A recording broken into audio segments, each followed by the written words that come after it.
मना करें।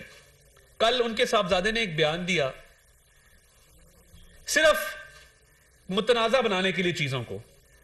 भैया आप इतनी देर चुप थे, आपको बाजवा साहब की रिटायरमेंट याद आई है बयान देने के लिए?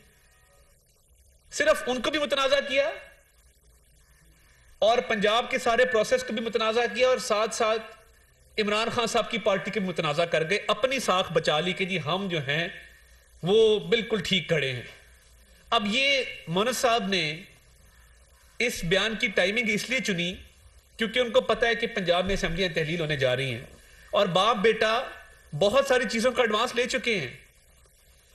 हम तो लगे रहे पंजाब में 200 अरब की आटे पे सब्सिडी दे दो, कोई नई गाड़ी ना खरीदो, कोई शहाना खर्च जो अखराजात हैं उनको रोका, बिजली हमने कहा कि 200 यूनिट पे मुफ्त बिजली दे दो। तो ये किस काम में लगे रहे हैं? ये इस काम में लगे रहे हैं कि 1.5 अरब की नई गाड़ियां खरीद लो। 150 गाड़ी खरीदी है जिसमें 70 फॉर्च्यूनर शामिल हैं। और वो कहां से खरीदी? एक पुराना सप्लायर है टोयोटा रावी, टोयोटा साइवाल, उनको सील करा दिया कि आपका बिल्डिंग प्लान ठीक नहीं है। गाड़ियां टोयोटा गुजरात से खरीदी जा रही हैं। आके मेरे इस बयान को काउंटर कर दें, मोहम्मद साहब ऑन एयर कह दें कि पंजाब गवर्नमेंट जो 1.5 अरब की नई गाड़ियां वुजरा के लिए ले रही है वो नहीं ले रही टोयोटा गुजरात से, या उनका इस डील से कोई ताल्लुक नहीं है। मैं पीछे हट जाता हूं, माफी मांगता हूं आके। बट अपने कंपेटिटर्स को जो बाकी टोयोटा के शोरूम है, टोयोटा रावी है, टोयोटा साइवाल है, सिर्फ इसलिए कि वो नून लीग का एक एमपी है शेख अलाउद्दीन और वो ये काम सियासत में आने से पहले का कर रहा है। वो काफ लीग में भी रहे हैं, वो नून लीग में भी रहे हैं। किसी दौर में ये नहीं हुआ कि किसी कार की डीलरशिप का शोरूम सील कर दिया जाए कि फलां बंदे से गाड़ी खरीदनी है। ये सरकारी खजाना ना, कोई जाती खजाना तो नहीं है आपका। फिर कुंजा में जहां पे गुजरात डिवीजन अब मेरा एहतजाज है, वजीराबाद का जिला बनाया है, बिल्कुल ठीक बनाया है, हम उसको वेलकम करते हैं। एक अच्छा स्टेप है, चाहे इन्होंने बनाया हम उसको वेलकम करते हैं, बहुत अच्छी बात है। मगर वजीराबाद के जिले को और हाफिजाबाद को गुजरात डिवीजन के साथ दरिया के पार क्यों लगाया है? हमारा तो जीना मरना, हमारी खुशी गमी, हमारा लेन देन, हमारे हर चीज वो गुजरांवाला से मुंसलिक है। हम अब दरिया के पार 1 घंटे का सफर करके गुजरात में जाएंगे। हमारा कमिश्नर का ऑफिस गुजरांवाला में है, आरपीओ का ऑफिस गुजरांवाला में है, महकमा खुराक का दफ्तर गुजरांवाला में है। हमारे लोग अपने मसाइल लेके गुजरांवाला जाते हैं, मगर सिर्फ इसलिए कि मोहम्मद साहब ने कुंजा में जहां डिविजनल हेडक्वार्टर बनना है वहां पे कई हजार एकड़ जमीन खरीद ली है, तो ये डिविजनल हेडक्वार्टर वहां पे बनाया जा रहा है और 2 जिला को वहां पे साथ अटैच कर दिया गया है। हमारा घंटे का सफर है, हाफिजाबाद वालों का 2 घंटे का सफर है। तो ये छोटी छोटी जो चोरियां चकारियां और डेवलपमेंट के बजट के अंदर से जो एडवांस लिए हुए हैं मोहन सिलाई ने, ये किस लिए लिए हुए हैं? वजीरों की तनख्वाह 12 लाख रुपए हमने गवर्नर साहब को सदा की कि इस महंगाई के दौर में किसी वजीर की तनख्वाह नहीं होनी चाहिए इतनी। हमने पेट्रोल नहीं लिया जब तक हम वजीर थे पंजाब के अंदर। वो बिल वापस किया 12 लाख तनख्वाह वाला, 12 लाख महीना, गजब खुदा का, खाते पीते लोग हैं सारे। जब वो बिल वापस किया, वो बिल वापस करने के बाद दोबारा मंजूर करके 12 लाख रुपया हर वजीर तनख्वाह महीने की ले रहा है पंजाब के अंदर। गजब खुदा का कि ये पंजाब के अंदर जो लूटमार है, ये परवेज लाई साहब नहीं चाहते कि ये खत्म हो। इन्होंने, इनके बहुत स्टेक्स हैं। इन्होंने जो यहां पे कमीशन मंथलियां लगाई हुई हैं, वो किस लिए लगाई हुई हैं? तो ये सारी ड्रामेबाजी है कि वहां पे आके एक ऐलान कर दें कि जी हम आप खान साहब जान भी आपके लिए हाजिर है। मैंने परवेज लाई को वजारत आला के लिए मरते हुए देखा है।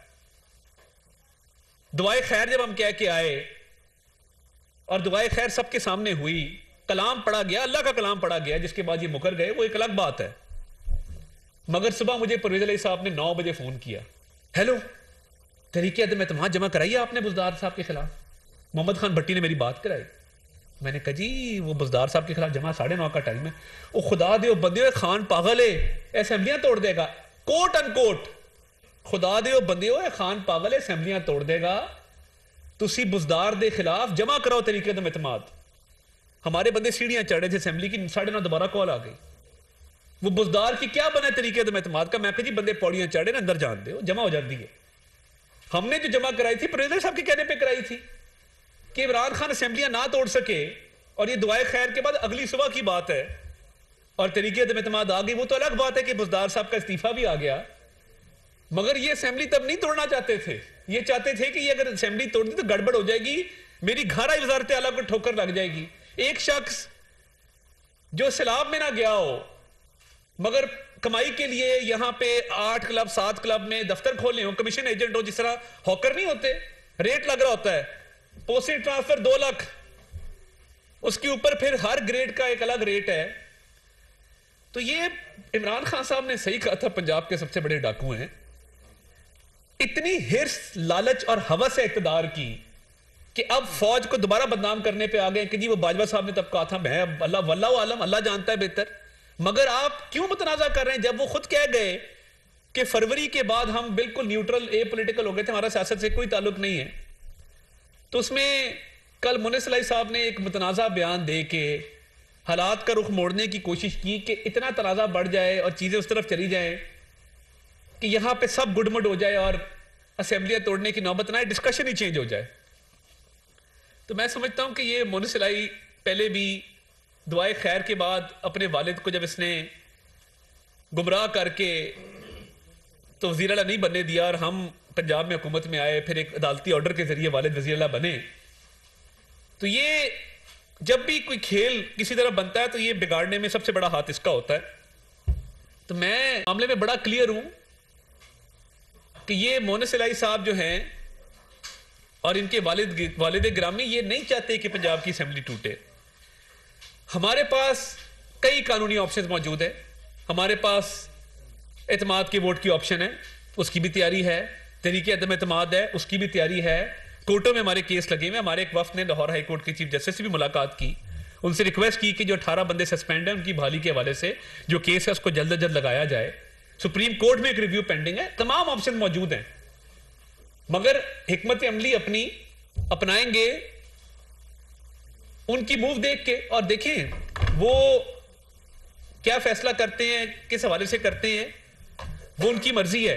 मगर हमने हर इवेंचुअलिटी का एक प्लान तैयार किया हुआ है और वो प्लान हर हवाले से हमारी तैयारी मुकम्मल है कि जैसे ही कोई ऐसा मामला हो तो हम अपने प्लान को मंतकी अंजाम तक इंशाल्लाह पहुंचाएंगे। मगर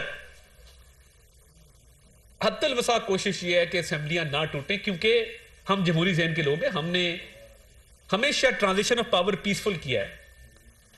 वो हमारा दौर 2013